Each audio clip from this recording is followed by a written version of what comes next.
Assalamualaikum warahmatullahi wabarakatuh. Perkenalkan, nama saya Jarani Aida, NIM 89.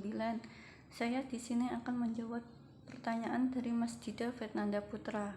Pertanyaan nomor 1, tolong sebutkan alasan mengapa standarisasi profesi menjadi semakin penting dalam dunia kerja.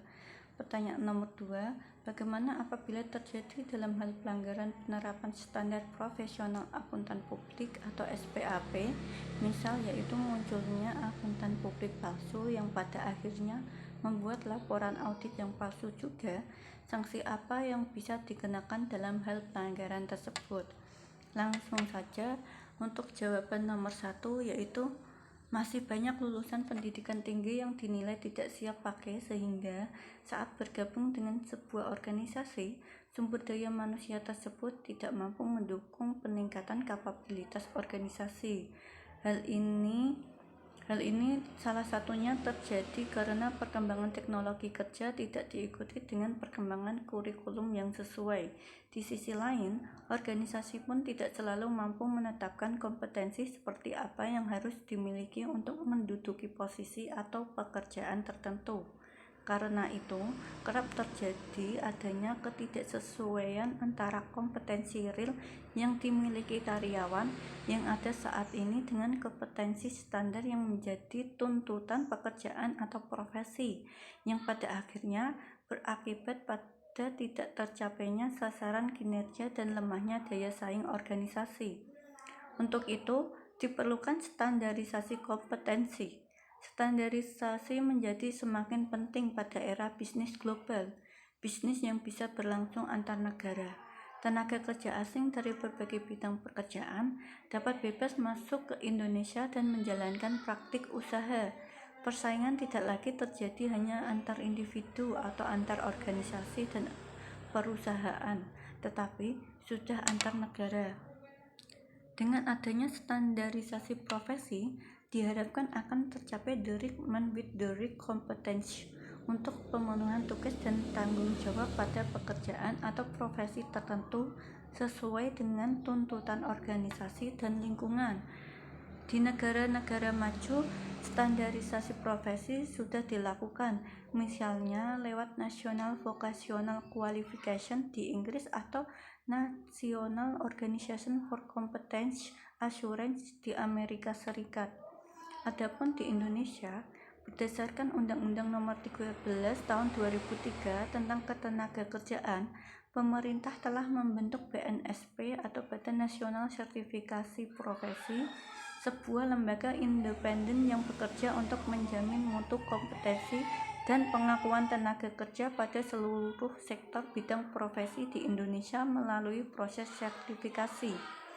Sertifikasi kompetensi kerja adalah proses pemberian sertifikat kompetensi yang dilakukan secara sistematis dan objektif melalui uji kompetensi yang mengacu pada standar kompetensi kerja nasional dan atau internasional. Sementara standar kompetensi kerja nasional Indonesia merupakan rumusan kemampuan kerja yang mencakup aspek pengetahuan, keterampilan, keahlian, serta sikap kerja yang relevan dengan pelaksanaan tugas dan syarat jabatan yang ditetapkan sesuai dengan ketentuan peraturan perundang-undangan yang berlaku.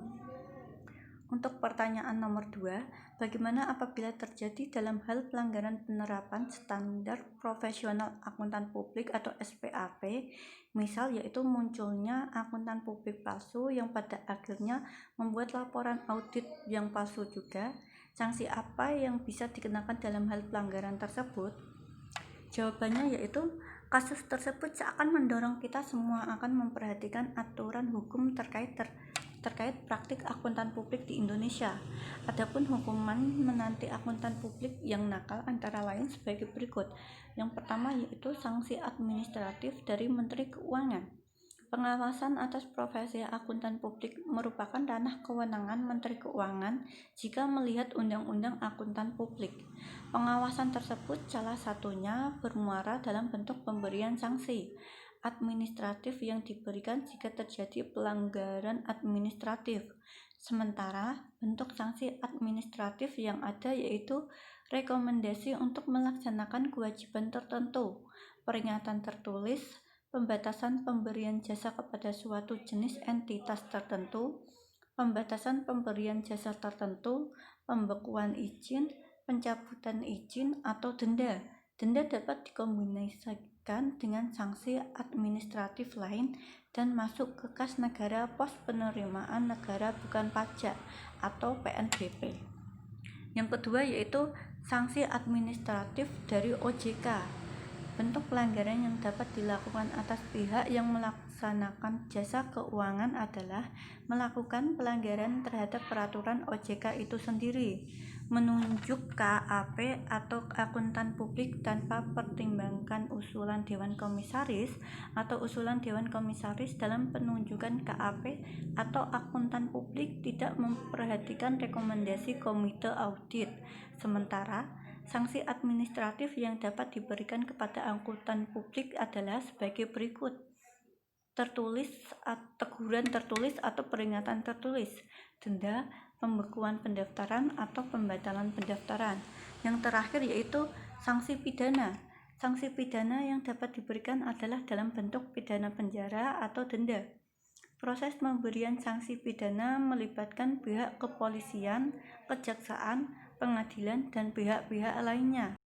Sanksi pidana dapat diberikan dalam hal akuntan publik melakukan manipulasi, membantu melakukan manipulasi, memasukkan data, sengaja menghilangkan catatan atau kertas kerja, menjadi pihak terasosiasi dalam kejahatan yang disebutkan sebelumnya, atau memberikan keterangan atau dokumen palsu untuk memperpanjang izin akuntan publik.